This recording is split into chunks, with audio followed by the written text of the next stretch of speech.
Thank you for tuning in to RootMama. Let's talk about Dr. Contessa having a double mastectomy.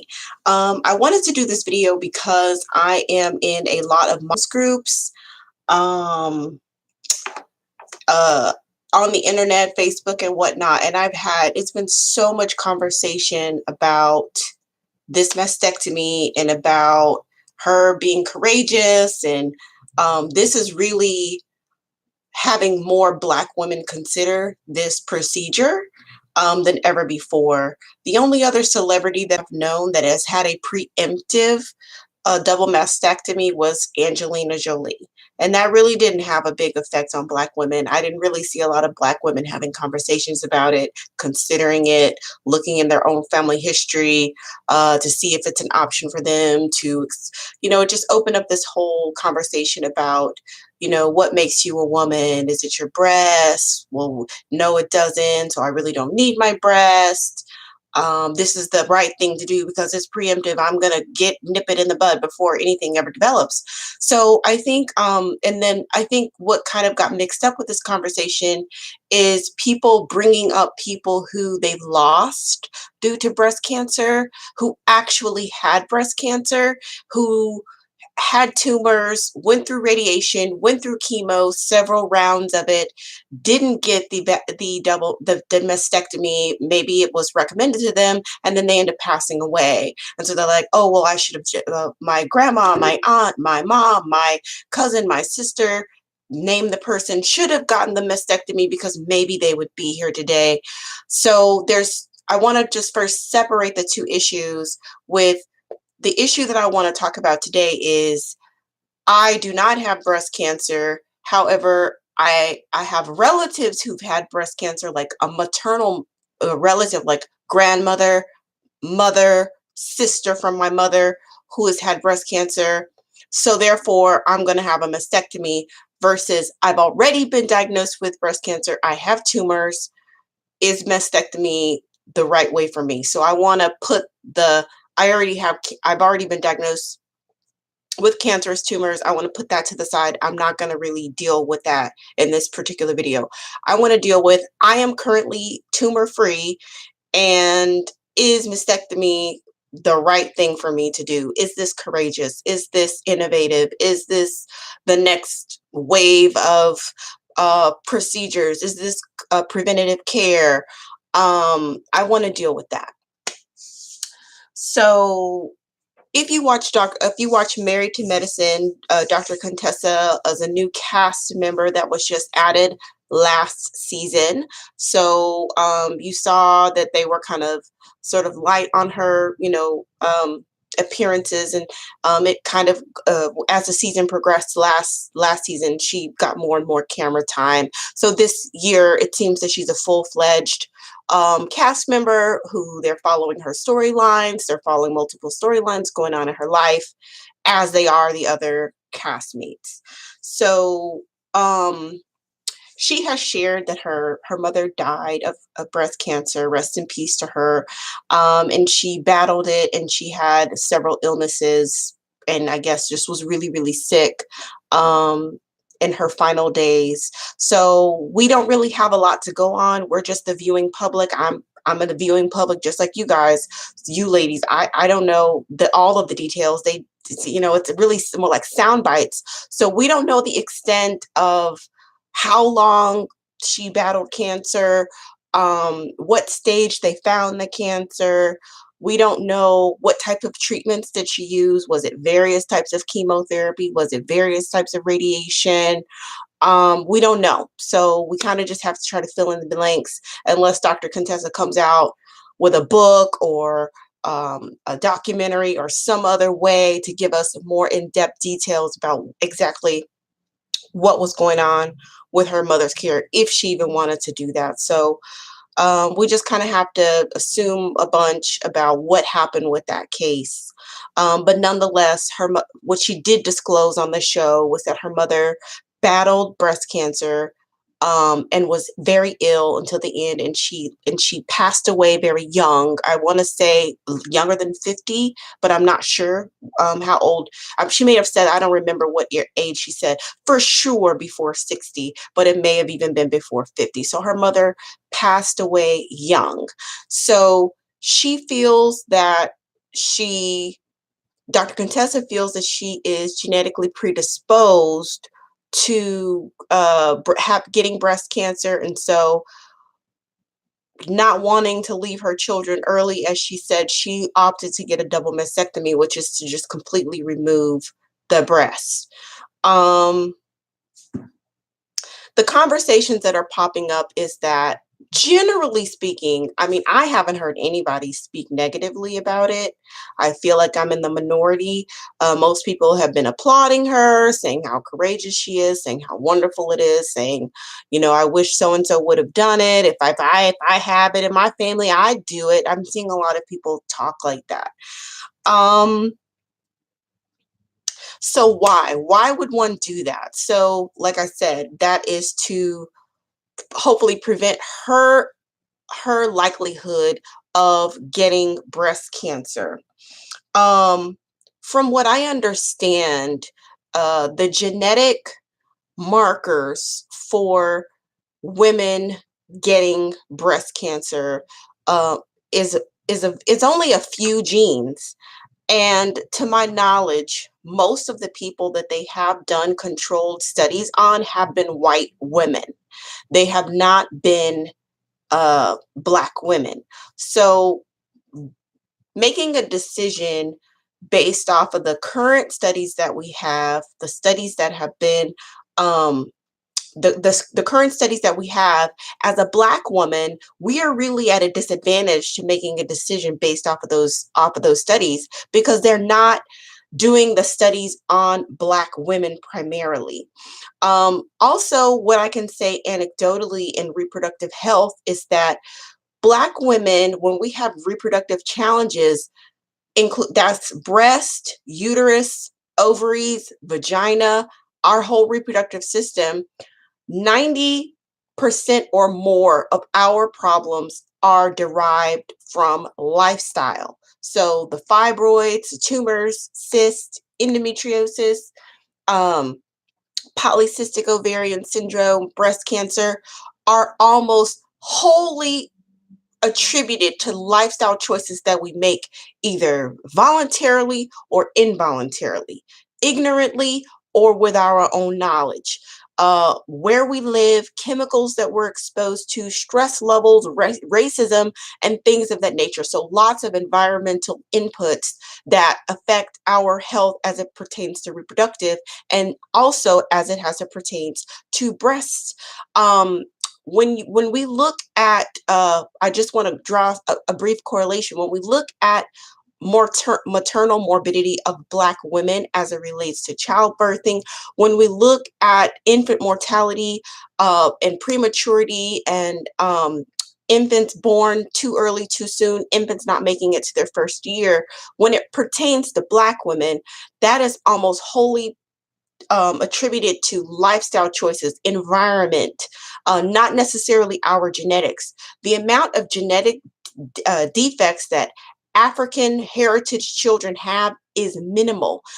Some of the defects that our children are affected with, like cerebral palsy, um, spina bifida, are affected by environment and the way that the child came into the world, but not necessarily having anything to do with our actual gene pool. So that is a positive for us as African heritage people with African ancestry, is that we have dominant genes that really uh, favor towards the more healthier genes, and those are the genes that we have. So that's a positive that we have for us. So I want to reel it back into the breast cancer topic and say that, we have to really look and see, well, if in all other aspects that we have solid research that shows that African heritage women do not have many genetic defects that affect our health and they're actually attributed to lifestyle, I also have to draw that correlation and be very skeptical of trying to make the claim that breast cancer is somehow genetically passed down through the maternal line. What we haven't seen through research is looking at the lifestyle of our mothers, because we usually will live a similar lifestyle of our mothers, of our grandmothers, of our great grandmothers, our sisters, our aunts, etc. So when you say, oh, well, my grandmother had it and my great grandmother had it, therefore I'll have it. Not usually, because it's like, well, my grandmother ate ham hocks, I eat ham hocks. My grandmother was sedentary, I'm sedentary. My grandmother lived to a chemical plant and worked there. I live next to a chemical plant and work. So we can't, since the lifestyle is often the same and we're not controlling for lifestyle, like this, we aren't saying, okay, this person had these particular health outcomes, these particular chronic illnesses, and then this person lived in a totally different environment and had a totally different lifestyle, and then compare and see what type of chronic illnesses end up coming up in that person. We simply don't have those studies. So I cannot reasonably separate the two, that usually what you see is a similar lifestyle. So when you see the grandmother's obese, the mother's obese, the child's obese, everybody's eating the same diet. Everybody's living a similar sedentary lifestyle. Everybody's eating non-organic food. Everybody's kind of living a similar lifestyle. And so we can't really say that it's genetic because we can't rule out lifestyle. So bringing it back to the breast cancer, you have to really look at what other possible things could, what other things could have influenced the cancer, the dis-ease in the body manifesting as a cancerous tumor.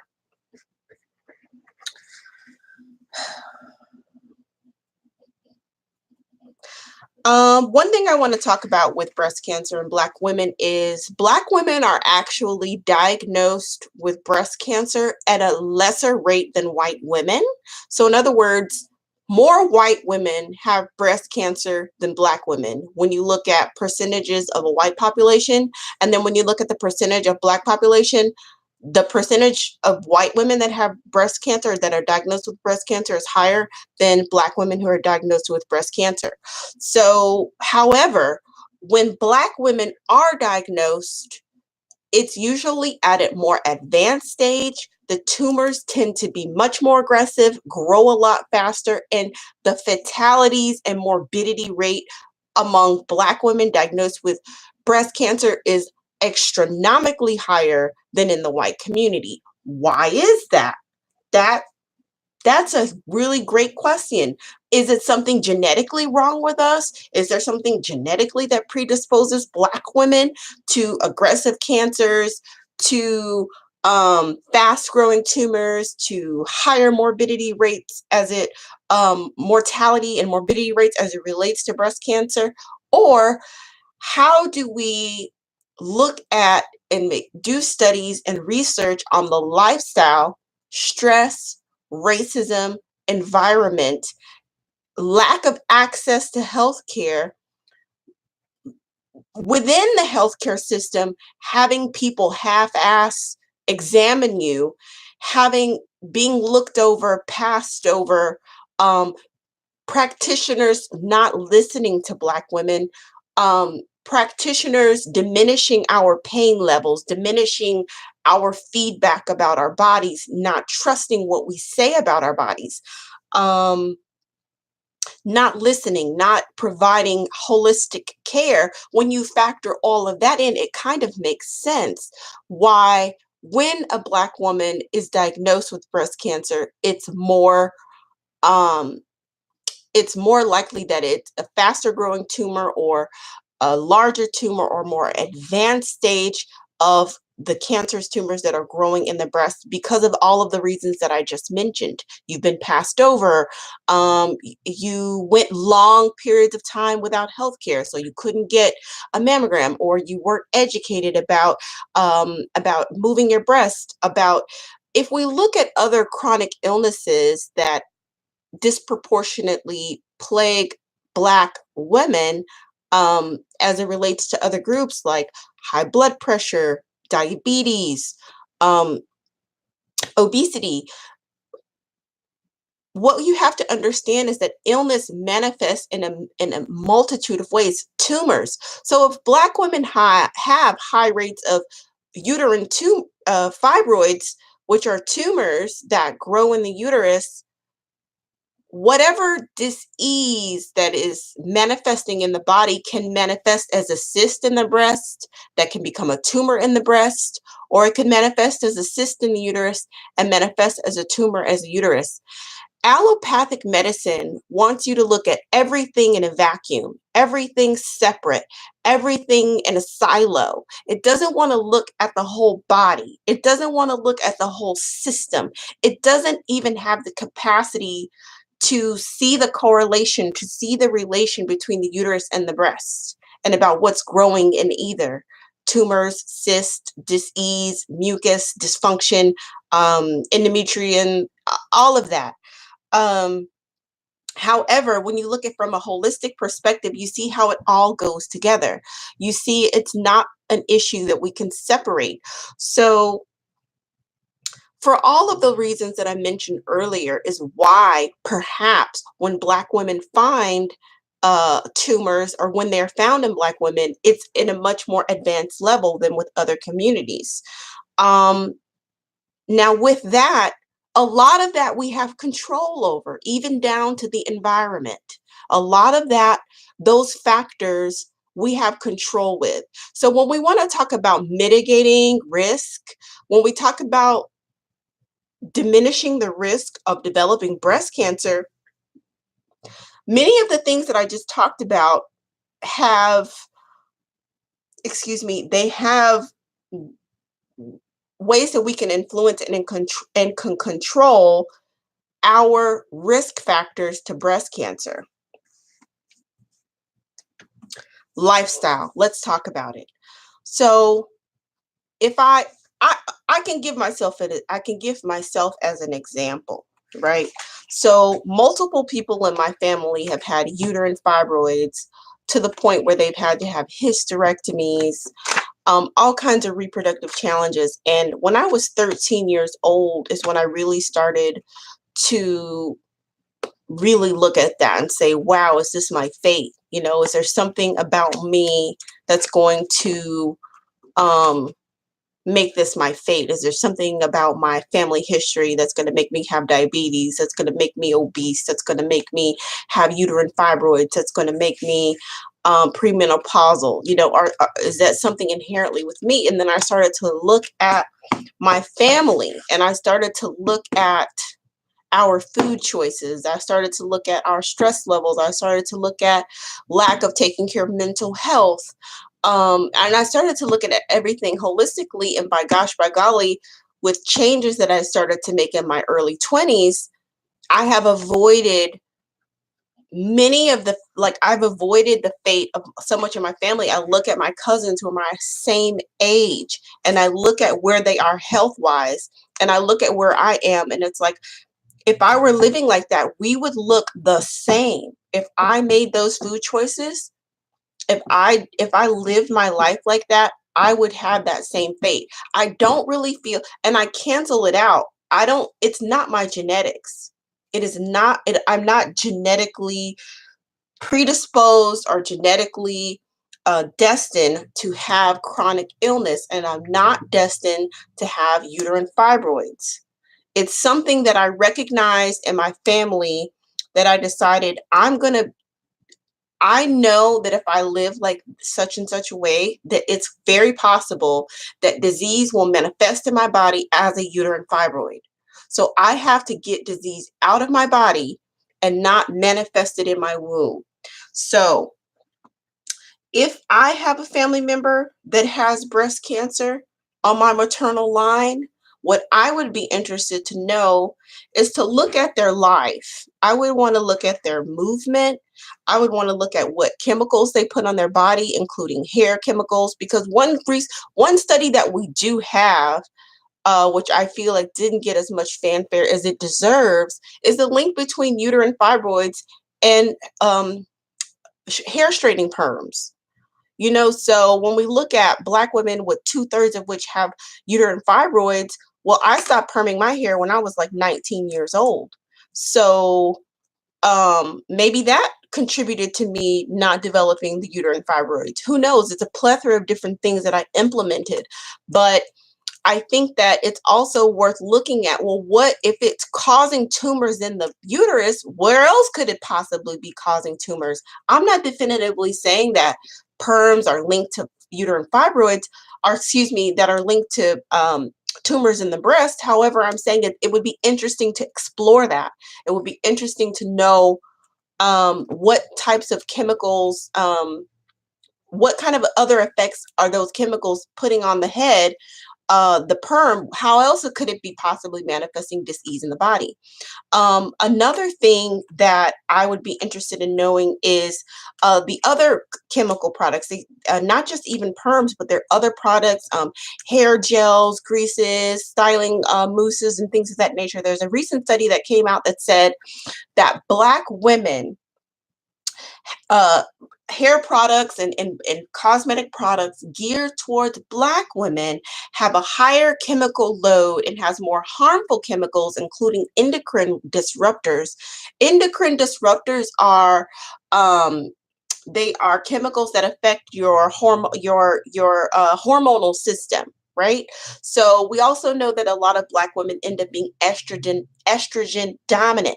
And how does estrogen dominance affect tumor growths in the breast? Interesting to explore that. However, so this study is out. I will post a link to some of these studies after this, in the comments section of the video, so that you guys can look into these studies more. But there's a recent study that shows that chemical products and cosmetics are geared towards Black women have a higher chemical load than in cosmetics and hair products that are geared towards other races. So that's interesting that we're dumping more chemicals in our body, and how does that have an effect on us? So I would look at what types of chemicals was my relative using? What kind of cleaning products were they using? How often did they get fresh air? How often were they getting direct sunlight on their skin? How often were they moving? I have a whole nother video that you can check out about the importance of moving your breast. There is a lymph system right in your breast, right underneath your armpit. There is a lymph system. Your lymph is a way to clean out used products like byproducts, old dead cells, dis-ease. It's a way to clean that stuff out of your body. So that's why your doctor checks your lymph system when you're sick, because that could mean that your body is really trying to get rid of a disease or anything else. So you want that system to be constantly moving. Your lymph system is not pumped by anything except for movement. So your heart pumps the blood through your body. So it's going to be pumping. Of course, if you move, it's going to help your circulation system, but your lymph is very much dependent on you moving. So we lock the breast down. We wear underwires. A lot of women wear bras that are way too small for them. And I know this because I help breastfeeding women who don't want to go a size up or 2 or 3 sizes. And you could probably talk to women who do fittings at such and such place, and they do fittings and they have to give women 2 cups bigger and this much wider, because women chronically wear bras that are too small for them, that leave indents, and all of that is cutting off the circulation. So what happens is the lymph is moving through your body. It gets to the breast and it just gets trapped because it can't get back out because the bra you have on is so tight. And when you do go work out, you put on 2 sports bras so your boobs don't move at all. They need to be free. So check out the video I have on moving your breast. So I want to know, like, what kind of bra did they wear? Were they stationary?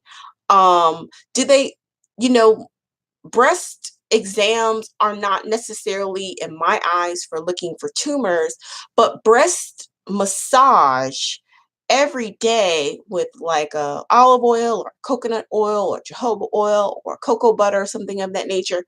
It's about moving the breast. It's about moving the lymph. It's about promoting circulation to the breast. You meet women who don't ever go braless. They take their shower and boom, they put that bra back on. They sleep with the bra. They go around with the bra all day, and their breasts never have an opportunity to breathe. I would want to know that.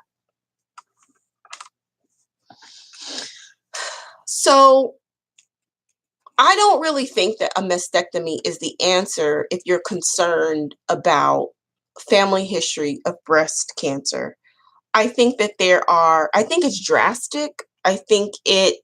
We don't have enough studies to know, we don't have enough experience to know how will it affect the woman. There's been people who traditionally, there are reproductive procedures and surgeries done on women that we don't know. We don't have documentation of how it affects the whole woman. So you say, oh, get your tubes tied. It doesn't matter. And then you have women who say, you know what, once I got my tubes tied, I felt this, I felt that, I felt bloated. I mean, it's just, or I felt, I had early menopause, or I didn't feel like myself. Like, there's all these non-documented responses and results and experiences from these reproductive surgeries and procedures that are done on women. Hysterectomies, they don't tell you that your pelvic floor would be, in danger of, having prolapse once you remove all the ligaments and everything that was holding your uterus in place. They don't tell you that part, right? They just, oh, it's just a uterus. You don't need it anymore. You don't want to have kids. It's no big deal. Get rid of it, but they forget to tell you that part. So we don't really know, how does that affect a woman, to have both of her breasts removed. It's not about body image, like, oh, you don't need breasts to be a woman. Of course not. However, it's amputating an important part of your body. I think that that's the main thing I want to stress. It is amputating an important part of your body. One may argue arbitrarily, without reason, without real cause. It's such a difficult thing because, people are so sensitive about this topic. The cancer industry has us in the palm of their hands. They have abysmal success rates with treating people with chemo and radiation. However, we still continue to trust them wholeheartedly with our care, the chemo and the radiation industry, and they have horrible results. And so, it's a surgery based on fear. It's a surgery based on, I am not enough. I am flawed. Something is wrong with me. And we see so much of this mentality in women's reproductive health, that I am a lemon. I am flawed. I am sickly. I am prone to disease. My body cannot heal itself. This industry thrives off of that kind of fear and that kind of negativity, because a woman who is empowered, a woman who believes that her body, she can use the elements of the earth to heal her body. She can have her mind on healing, because the mind is a powerful thing. You can literally think yourself into sickness, if you feel that it is your destiny to be ill. So a woman who is empowered about her health, a woman who is empowered about her ability to use the earth to heal herself, is dangerous to the cancer industry, because they don't make money off of herbs. They don't make money off of clean water.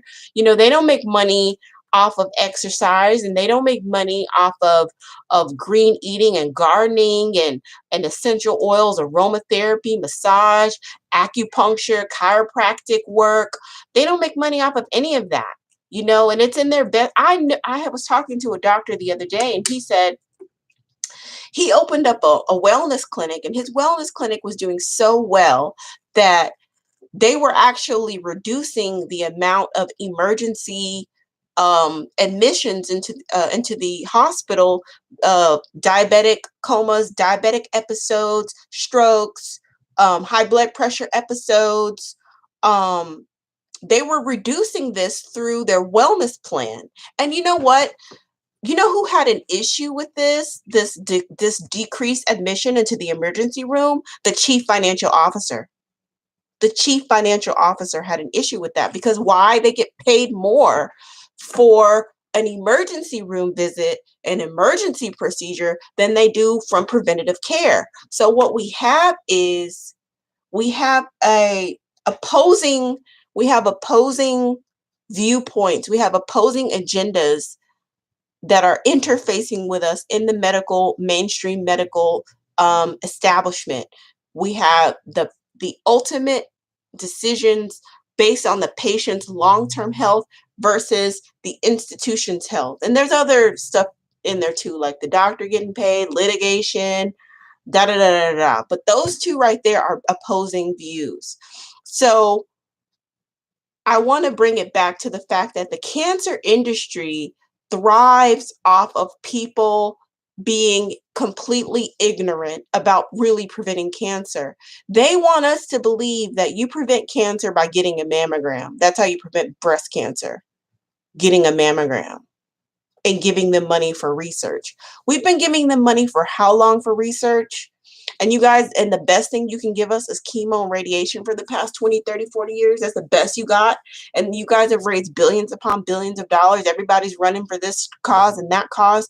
And we're still basically at square one.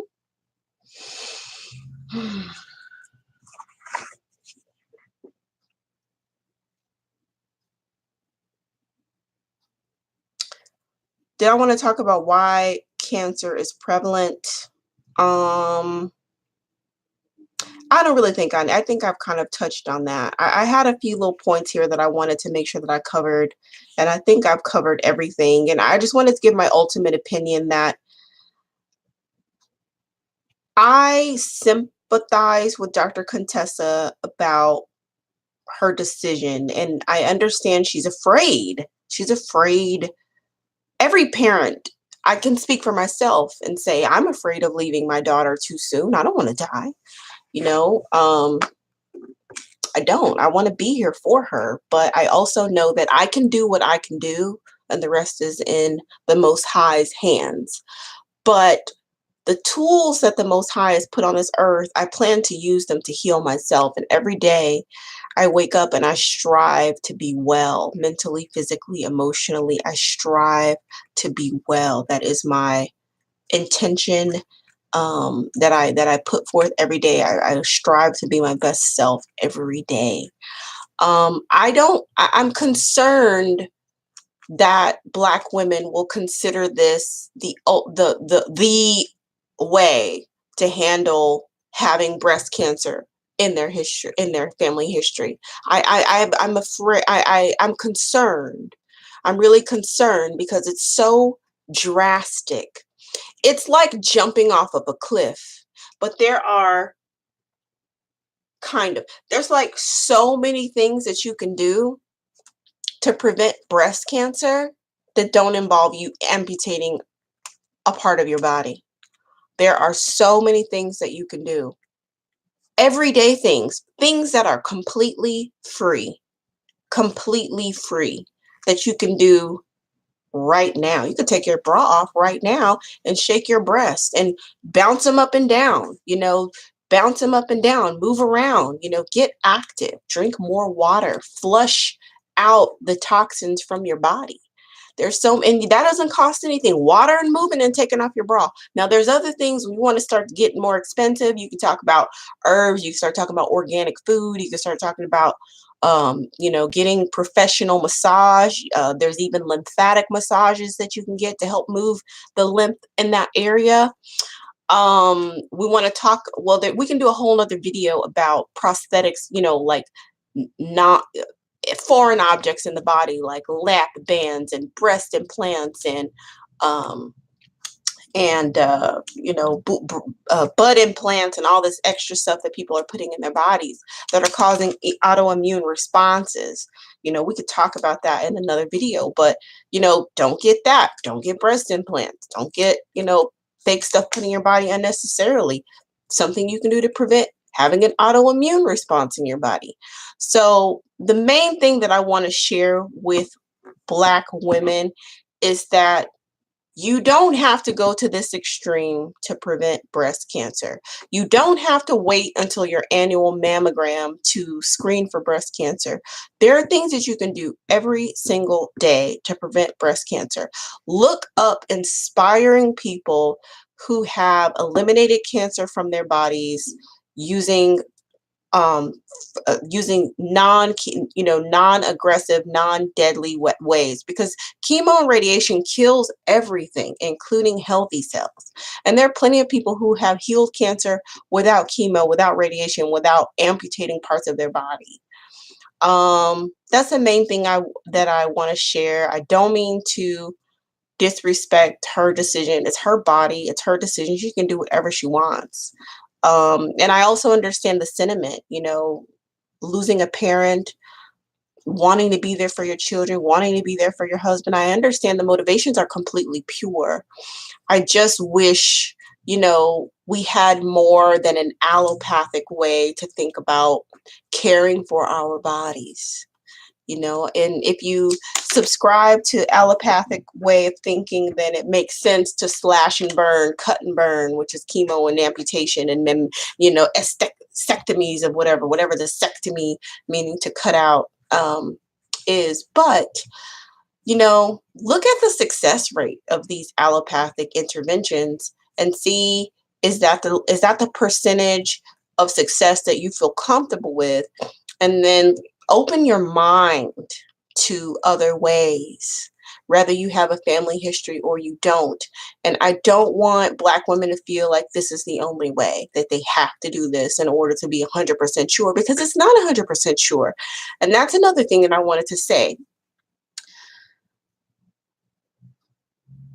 Dis-ease can manifest in the body a lot of different ways. Like for example, you may have someone who comes out of let's say a troubled home, and one of the siblings from that troubled home ends up being obese because they eat to comfort themselves. They eat to deal with psychological, mental problems. You may have one sibling that comes out of that household that drinks. You might have one sibling that comes out of that household that gambles. You might have another sibling that comes out of that household who's a sex addict. They all experience the same trauma, but it is manifesting in a different way in their life. However, the root cause is the same. They came out of a troubled environment. And I feel the same way about disease as well. You could have dis-ease in the body, and it can manifest a lot of different ways. It could manifest through acne. It could manifest through tumors in the uterus. It could manifest through, your pancreas being compromised and having a glucose intolerance or gaining weight, or liver issues, or, there's just so many different ways that it can manifest in the body. So if there's something going on in the body that is creating a tumor in the breast, and you cut off the breast, where else could the tumor grow? Are the breasts inherently tumor makers? No. The tumors in the breast are a result of something. And as it relates to African heritage women, it's likely not your genetics. Likely not. We have very little wrong with our genes. It is likely not our genes. So it's something about our life that is creating a dis-ease, that is creating a manifestation of a cyst that grows into a tumor, that grows into a larger tumor, so on and so forth. So by cutting off the breast, what you do is eliminate one more place that those tumors could grow. Where else could they possibly grow? In your uterus, on your ovaries, in your bone marrow? There's a million other things that tumor could grow. So I would be more interested in seeing what is causing this tumor to grow rather than cutting off one of the many locations that it could grow, because it could grow somewhere else. Your breasts are not inherently tumor makers. They just, by way of the way they sit on our body, we have to work to move them. We have to be active to move them. So yes, they can accumulate a lot of chemical dis-ease, lymph, mucus that can grow into cysts, that can grow into tumors. Some women have more cystic breasts than others from anatomy perspective. But that doesn't mean that the tumor couldn't possibly grow somewhere else.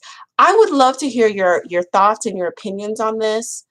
What did you think about Dr. Contessa opting to have a double mastectomy? After hearing this conversation, do you feel any different about it? Do you feel like you want to explore other options? What have you heard in your sister circles, among your friends, among your family? Did they watch Married to Medicine? Did they see what happened? How do they feel about it? What's the conversation that's going on in your part of the world? I just want to talk about it in the comments. So drop down the comments. Let's talk about it. I want to see what you think. All right. Peace and love.